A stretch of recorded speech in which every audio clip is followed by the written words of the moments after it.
24-এ 71-এর ছোঁয়া, ফের একবার উত্তাল বাংলাদেশ। ভারতীয় সীমান্তে বাড়ানো হলো অতিরিক্ত নিরাপত্তা। প্রধানমন্ত্রী শেখ হাসিনার পদত্যাগের পরেই উত্তাল হয়ে ওঠে বাংলাদেশ। বাংলাদেশের উত্তাল পরিস্থিতি সামলাতে হিমশিম বাংলাদেশ প্রশাসন।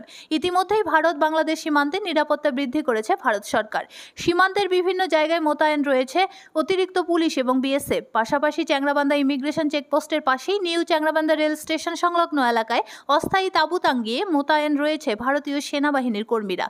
যদিও নিরাপত্তার খাতিরে সেনাবাহিনীর তরফে কোনো মন্তব্য পাওয়া যায়নি।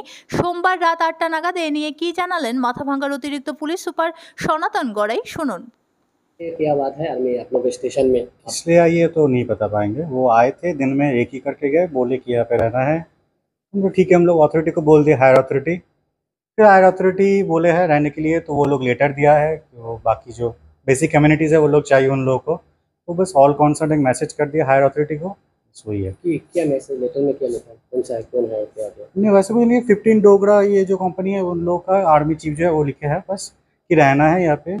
तो क्या रीज़न वो आप लोग वो लोग बता पाएंगे। कितना आदमी ये बता? हाँ वो 70 आदमी का एक ये चाह रहे हैं, बेसिक जो रिक्वायरमेंट्स है वो चाह रहे हैं, तो हम लोग बोल दिए, कंसर्न कर दिए, अभी वो लोग देंगे बस।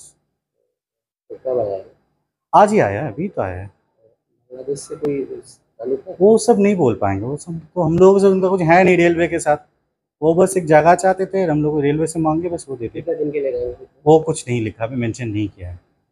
तो चिट्ठी दिया है? हाँ लेटर? तो ऐसा कुछ मेंशन नहीं किया है रेलवे। लेटर दिया? हाँ, लेटर। रहेंगे। हाँ का नाम है परिचय? Station master Dipanjan, Dipanjan Pal station master new Changrabandha station. Dipanjan Pal. Dipanjan पाल।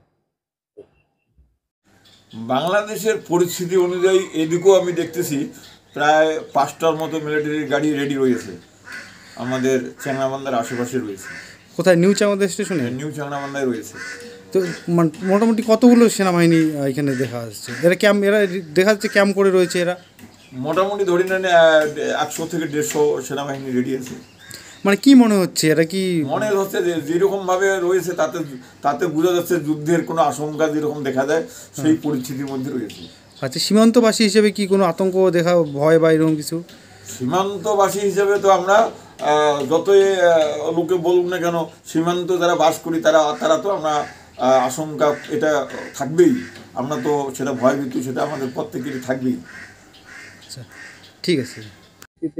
এখানে আর্মিও এসছে, কি ভাবছেন, কি বলবেন? এখানে তো আর্মি আসছে, ভালো হয়েছে। এখন সামনে তো বর্ডার আছে, বর্ডারের পরিস্থিতি দেখে আসছে। এখন বাংলাদেশে তো চলতেছে, তার জন্য আসছে ওরা। ঠিক আছে, ভালোই আসছে। আপনাদের সুরক্ষা হবে? হ্যাঁ হ্যাঁ, অনেকটা সুরক্ষা হবে।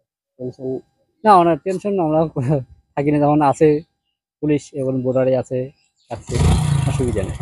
আর্মি, হ্যাঁ আর্মিরও দেখলাম আসছে বসছে ওরা। অনেক আর্মি, হ্যাঁ অনেক আসছে। এরা এই নিউ চ্যাংরাবান্ধা স্টেশনে আসছে। বাংলাদেশে তো একটু চলতেছে ওদের এদিকে, অত তার জন্য আসছে। এখন আমাদের তো আর কিছু বলেনি। সামনে বর্ডার কত দূর? এখান থেকে 3 কিলোমিটার হবে বাংলাদেশ বর্ডার। হ্যাঁ, বর্ডার সংলগ্ন এলাকায় একটু টেনশনে থাকেন না? হ্যাঁ, একটু তো টেনশন আছে, যত বাংলাদেশের দিকে একটু কেচাল চলতেছে। আমরা তো বর্ডারের আশপাশ আছি, একটু তো হবেই। আপনার নাম? হাফিজুর রহমান।